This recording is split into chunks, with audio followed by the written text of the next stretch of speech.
Justin Lum on the spot with Catherine Tate, the president of the Ladies of the, should I say the queen of the Ladies of the Empire? Yeah. Now, how are you feeling tonight? As you can see, all this behind you, this is great. This is awesome. It was better than I anticipated. We had a great turnout.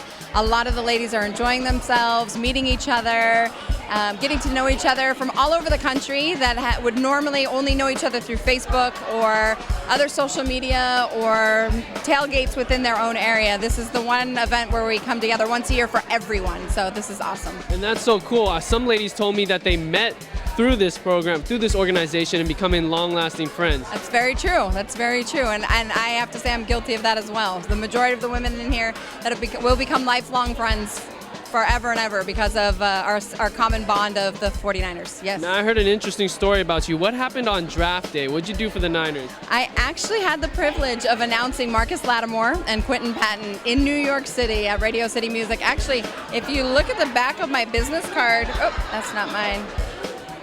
One of these cards, one of these pockets. That's me announcing the pick. Wow. So that was really awesome. And that was just this past year, right? Yes, that was. How are you feeling going up on stage? It was nervous. At the same time, we were one of the last picks for the fourth round. So because it was the fourth round picks that I had the pleasure of announcing.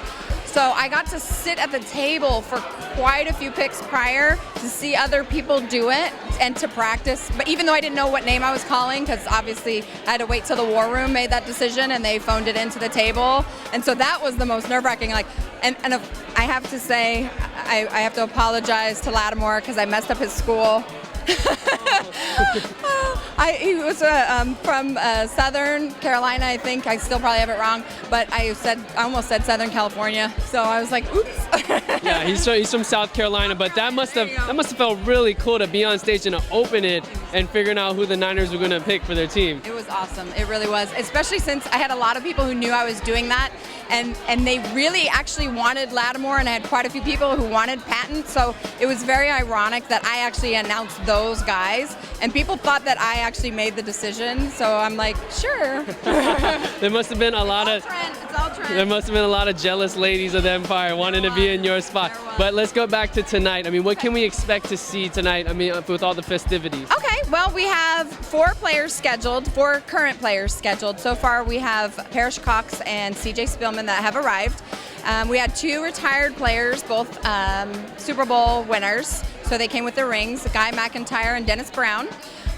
So the other two players that are still coming are a surprise. We don't like to tell anyone ahead of time because we want everyone, excited. And then all this, meeting each other, drinks, food. We're going to do a huge raffle. One of the things that we're raffling off tonight is 2 seats to one of the games next season at Levi's Stadium. No, these are huge seats. These are the $80,000 PSL seats that someone will sit in during one home game next season, right on the 50-yard line, front row. So that's a lot of the reasons why people are here tonight. And Ladies of the Empire generates money to donate back to the local charities that help women and help children within our community. And so that's also a great thing that a lot of these women have come together and put forth their hard-earned money to have an event like this to thank each other and meet each other, but at the same time give back to the community. So, and I think that's very special that women have that trait that a lot of men don't have, is giving back. I'm sorry to say, but you guys have the ability to give back to the community. What can we expect to see with the community, with the Ladies of the Empire in the future? Well, that's still under works. I mean, this season, this is our top. We donated to LOTE Adopt a Child this year, and the Niners Foundation, as well as the Niners School. And March of Dimes, and we're part of the Movember movement, which is for men, so we're raising money for men's health a little bit this go around.